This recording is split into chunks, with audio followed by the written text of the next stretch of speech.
ദേവീ കടാക്ഷം ചാറ്റൽ മഴയായി അതിരാവിലെ പെയ്തിറങ്ങി. അനുഗ്രഹം മഴത്തുള്ളിയായി ദേഹത്ത് വീഴുന്നതിന്റെ സൗഭാഗ്യം നുകർന്ന ഭക്തലക്ഷങ്ങളും.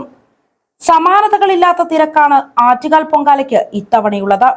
പൊങ്കാലയ്ക്ക് മുന്നോടിയായി തിരുവനന്തപുരത്ത് മഴ പെയ്യുമെന്നത് ഒരു വിശ്വാസമാണ്.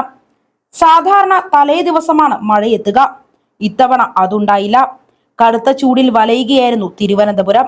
അതിനിടെ അപ്രതീക്ഷിതമായി പുലർച്ചെ ചാറ്റൽ മഴയെത്തി. ആർക്കും ഒരു ബുദ്ധിമുട്ടും ഉണ്ടാക്കാത്ത മഴ. അത് ഭക്തിയുടെ പാരമ്യതയിലേക്ക് സ്ത്രീജനങ്ങളെ കൊണ്ടുപോവുകയും ചെയ്തു.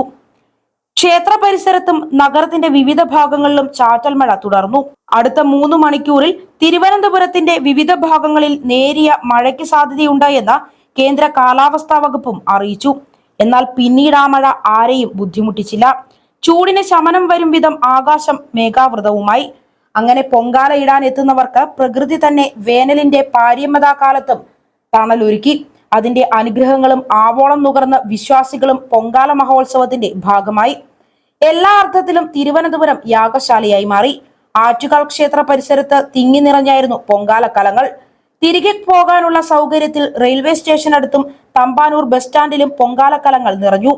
രാവിലെ 10 മണിക്ക് ശുദ്ധ പുണ്യാഹത്തിന് ശേഷം പൊങ്കാല ചടങ്ങുകൾ ആരംഭിച്ചു. സഹമേൽശാന്തി വലിയ തിടപ്പള്ളിയിലേക്കും ക്ഷേത്രത്തിന് മുൻവശത്തെ പണ്ടാര അടുപ്പിലേക്കും അഗ്നി പകരുമ്പോൾ മുഴങ്ങുന്ന ചെണ്ടമേളവും കരിമരുന്ന് പ്രയോഗവും ഭക്തർ ഒരുക്കിയ അടുപ്പുകൾ ജ്വലിപ്പിക്കാനുള്ള വിളംബരമായി. പണ്ടാര അടുപ്പിൽ നിന്ന് കത്തിക്കുന്ന ദീപം കിലോമീറ്ററുകളോളം നിരന്ന അടുപ്പുകളിലേക്ക് അതിവേഗമെത്തി. സ്ത്രീ കൂട്ടായ്മയുടെ കരുത്തിന് തെളിവായി അത്. 2:30 ഉച്ചപൂജയ്ക്ക് ശേഷം നിവേദ്യം കഴിയുന്നതോടെ പൊങ്കാല പൂർത്തിയാകും. 300 ശാന്തിക്കാരെയാണ് നിവേദ്യത്തിനായി നിയോഗിച്ചിട്ടുള്ളത്. നിവേദ്യ സമയത്ത് വായുസേനയുടെ ഹെലികോപ്റ്റർ ആകാശത്ത് നിന്ന് പുഷ്പവൃഷ്ടി നടത്തും. രാത്രി മണക്കാട് ശാസ്താ ക്ഷേത്രത്തിലേക്കുള്ള എഴുന്നള്ളത്ത് തിങ്കളാഴ്ച രാവിലെ തിരിച്ചെത്തും. 27 പുലർച്ചെ 12:30 നടത്തുന്ന കുരുതി തർപ്പണത്തോടെ ഉത്സവം സമാപിക്കും. പൊങ്കാലയോടനുബന്ധിച്ച് തിരുവനന്തപുരം നഗരത്തിൽ ഗതാഗത നിയന്ത്രണം ഏർപ്പെടുത്തിയിട്ടുണ്ട്. പൊങ്കാലയ്ക്കായി 500 ബസ്സുകൾ ഓടിക്കും. 300 ബസ്സുകൾ ജില്ലയിൽ സർവീസ് നടത്തും. 200 ദീർഘദൂര ബസ്സുകളും ഇതിനായി തയ്യാറാണ്.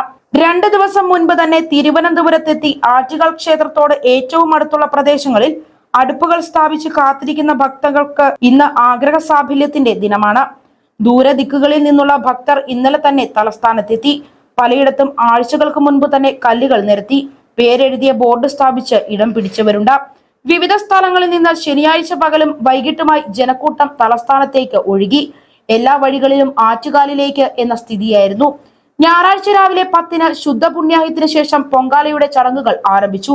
പാണ്ഡ്യരാജാവിന്റെ വധം കഴിയുന്ന ഭാഗം തോറ്റം പാട്ടുകാർ പാടിത്തീരുന്നതോടെ 10:30 പൊങ്കാലയ്ക്ക് തുടക്കമായി.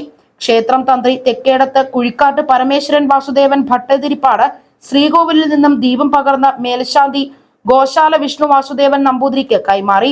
ക്ഷേത്ര തിടപ്പള്ളിയിലെ പൊങ്കാലയടുപ്പിൽ തീ കത്തിച്ച ശേഷം അതേ ദീപം സഹമേൽശാന്തിമാർക്ക് കൈമാറി.